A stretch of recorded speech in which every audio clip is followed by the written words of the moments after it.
Hello नमस्कार दोस्तों, कैसे हैं आप सब। आप सभी का एक बार फिर से स्वागत है आपके अपने YouTube channel Mrs and Mr Singh में। दोस्तों, आज हम हिंदी की क्लास लेकर आए हैं जिसमें हम डिस्कस करने वाले हैं समास और समास को पहचानने की ट्रिक के बारे में। और जैसा कि आप लोग को पता है कि यूपी टेट और सुपर टेट की परीक्षा में कम से कम 1 नंबर का सवाल इससे आता है कि समास पहचाने या फिर इन शब्दों में कौन सा समास है। तो आज हम लोग उसी टॉपिक को डिस्कस करने वाले हैं, तो प्लीज़ वीडियो के एंड तक हमारे साथ बने रहिए। इसमें हम आपको बहुत ही ज़बरदस्त ट्रिक बताने वाले हैं। तो चलिए शुरू करते हैं आज का वीडियो। देखिए, सबसे पहले हमारा जो हेडिंग है वो है समास। अब समास का मतलब क्या होता है? समास का मतलब होता है संक्षेपीकरण या संक्षेप करना। यानी समास वह क्रिया होती है जिसमें 2 या 2 से अधिक पद मिलकर के क्या बनाते हैं? एक नया शब्द बनाते हैं। समास में 2 या 2 से अधिक पद मिलकर क्या बनाते हैं? एक नया शब्द बनाते हैं। जो समास के प्रकार होते हैं ये वो 6 तरह का टोटल होता है। कितने तरह का होता है? 6 तरह का। पहला जो होता है अव्ययी भाव समास, दूसरा तत्पुरुष समास, तीसरा कर्मधारय, चौथा द्विगुण, पांचवा द्वंद्व और छठवां बहुब्रीहि समास। तो यहाँ पे हम लोग चलिए बारी बारी से सारे समास को डिस्कस कर लेते हैं कि कैसे आप आसानी से पहचानेंगे बिना किसी गलती के। ठीक है, तो चलिए आगे चलते हैं।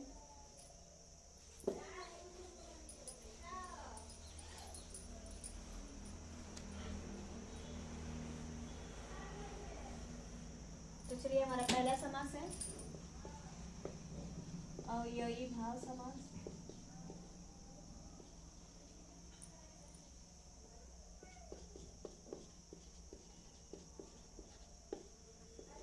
ठीक है, अब इस समास की ये विशेषता होती है कि जो इसका पहला पद होता है, यानी कि इसका पहला पद पहचानने का ये तरीका है। पहला पद क्या होता है? उपसर्ग होता है। क्या होता है? पहला पद उपसर्ग होता है। ये हमेशा होता है या फिर बार बार दोहराया जाए। पहचानने का हम ट्रिक बता रहे हैं आपको, बार बार दोहराया जाए। अब जैसे कि देख लीजिए यथाशक्ति। ठीक है, इसमें जो यथा है वो क्या है? उपसर्ग है और शक्ति क्या है? शब्द है। तो इसमें उपसर्ग लगा होता है। अब यही भाव हो गया जैसे प्रतिदिन है। प्रतिदिन यानी क्या है? रोज रोज, यानी क्रिया दोहराई जा रही है। रोज रोज रोज रोज, तो प्रतिदिन। और अगला क्या होता है? भर पेट। ये भी देखिए, इसमें भर जो है वो क्या है? उपसर्ग है। ठीक है, तो अब यही भाव समास को पहचानने का सबसे आसान तरीका है कि उसका पहला पद जो होगा वो हमेशा उपसर्ग होगा और उसमें ना जो क्रिया होगी वो बार बार क्या होगी? दोहराई जाएगी। अगला जो हमारा समास आता है वो आता है तत्पुरुष समास। क्या होता है? तत्पुरुष समास। अब तत्पुरुष समास क्या होता है? इसमें कारक चिन्हों का लोप होता है।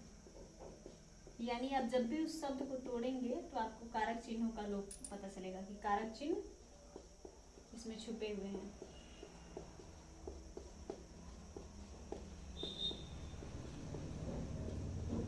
जैसे आप लोग पढ़े होंगे, कर्ता ने कर्म से करण, कर्ता ने कर्म को करण से संप्रदान के लिए, आपादान से संबंध का किरे नाने, ये सब आपने पढ़ा होगा। तो आप कारक चिन्हों का लोप हो गया, मैंने के, का, की, से, ने,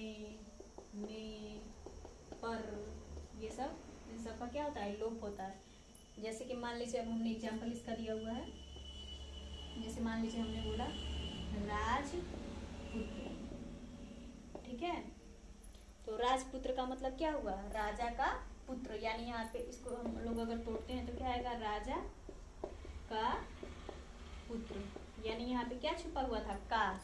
और क्या क्या है? वो कारक है, तो इसका लोप हो जाता है। अगला हम देखते हैं जैसे वनवास।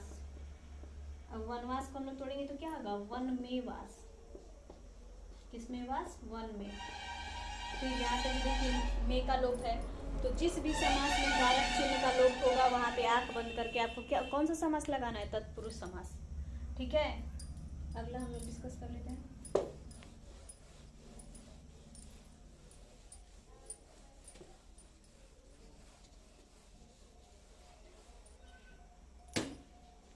अगला जो आपका हमारा समास है वो है कर्मधारय समास। कौन सा समास है? कर्मधारय। अब इसको पहचानने के लिए क्या ध्यान में रखना है? इसकी जो ट्रिक है कि इसमें विशेषण तथा विशेष्य होंगे। ठीक है, यानी कि एक शब्द दूसरे की विशेषता बताएगा। क्या होगा? एक शब्द दूसरे की विशेषता बताएगा। ठीक है, विशेषण आपने सुना होगा, जो मतलब संज्ञा सर्वनाम की विशेषता बताते हैं उसको विशेषण कहते हैं, और जिस शब्द की विशेषता बताई जाती है उसको क्या बोलते हैं? विशेष्य। तो एक शब्द दूसरे की विशेषता बताएगा। जैसे एग्जाम्पल, इसको पहचानने के लिए हम लोग प्रश्न करते हैं, कैसा है? कैसा है प्रश्न पूछते हैं। अब देखिए, जैसे हमने बोला नील कमल, तो इसको तोड़ेंगे तो क्या हो गया? नीला है कमल। अब हम प्रश्न पूछे कमल कैसा है, तो आप बताएंगे नीला है। तो जहां भी विशेषता बताई जाए, मतलब शब्द की विशेषता बताई जाए, विशेषण और विशेष्य हो, वहां पे क्या होगा? कर्मधारय समास होगा। जैसे हम कहें श्वेतांबर, श्वेतांबर का मतलब सब श्वेत है वस्त्र। ठीक है, तो वस्त्र की विशेषता बताई जा रही है। जैसे हमने बोल दिया काली मिर्च, तो पूछा जाएगा मिर्च कैसी है, तो काली है। ठीक है, तो ये सब जो समास हो गया वो कर्मधारय हो गया। कर्मधारय समास में एक शब्द विशेषण होता है और दूसरा शब्द क्या होता है? विशेष्य होता है। तो अभी तक हमारे 3 समास क्लियर हो गए। अगला जो हमारा समास है वो है द्विगु समास।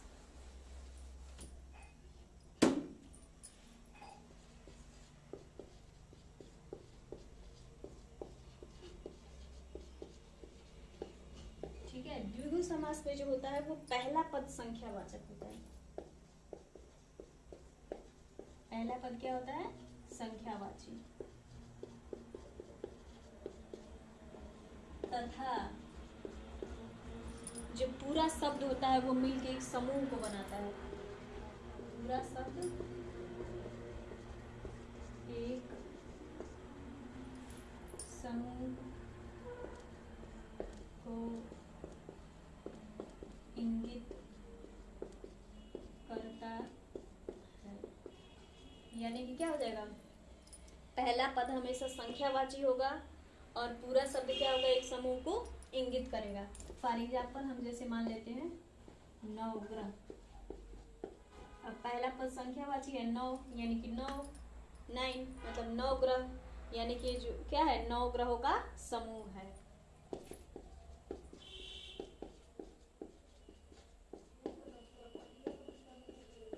जहां भी द्विगु आएगा वहां पे पहला पद संख्यावाची होगा और पूरे समूह का बोध कराएगा। अगला देख लेते हैं पंचवटी, यानी कि 5 वृक्षों का समूह, 5 पर्वतों का समूह, 5 वृक्षों का समूह, पंचवटी।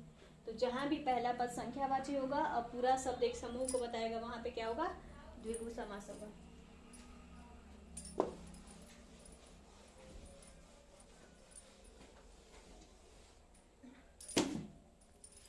अगला जो हमारा 5वां नंबर है वो है द्वंद्व समास।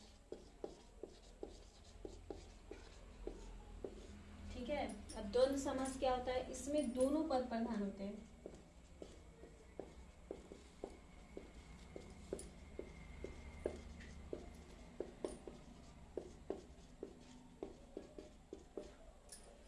बीच में योजक चिन्ह होता है, यानी डैश लगा होता है।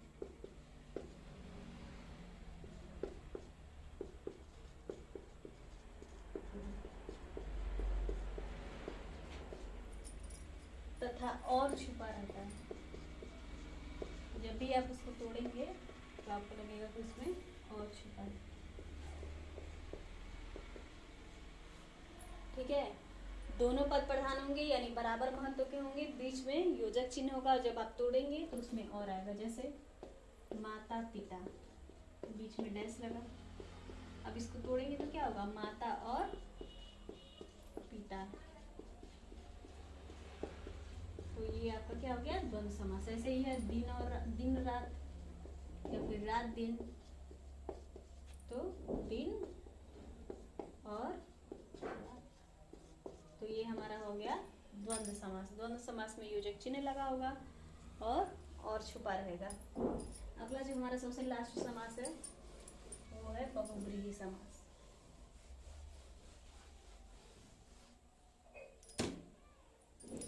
छठवां नंबर है बहुब्रीहि समास। अब बहुब्रीहि समास क्या होता है, इसमें जो होता है दोनों पद मिलकर एक नया पद बनाते हैं, एक नया अर्थ देते हैं। ठीक है, और इसमें नोट ये करने वाली बात है कि ये या तो पर्यायवाची होते हैं या फिर भगवान के नाम। ठीक है, दोनों पद मिल करके एक नया अर्थ देते हैं। अब जैसे मान लिया हमने कर्मधारय में पढ़ते हैं कि दो विशेषण और विशेष्य होते हैं, लेकिन जो बहुब्रीहि होता है इसमें दोनों मिल करके क्या करते हैं, एक नया शब्द देते हैं। जैसे कि नीलकंठ। अब नीलकंठ को हम लोग तोड़ेंगे तो अगर कर्मधारय ही नहीं होगा क्योंकि ये भगवान का नाम है। अगर ये कर्मधारय होता तो कंठ है नीला, कैसा है कंठ, तो नीला, तो ये साधारण सी बात होती, लेकिन ये असाधारण है। नीला कंठ किसका है, सिर्फ भगवान शंकर का है, तो नीला है कंठ जिसका।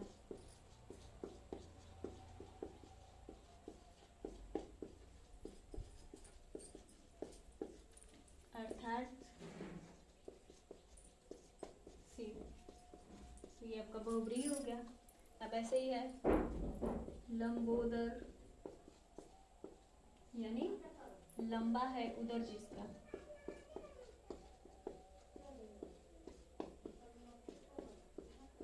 यानी कि क्या है, गणेश।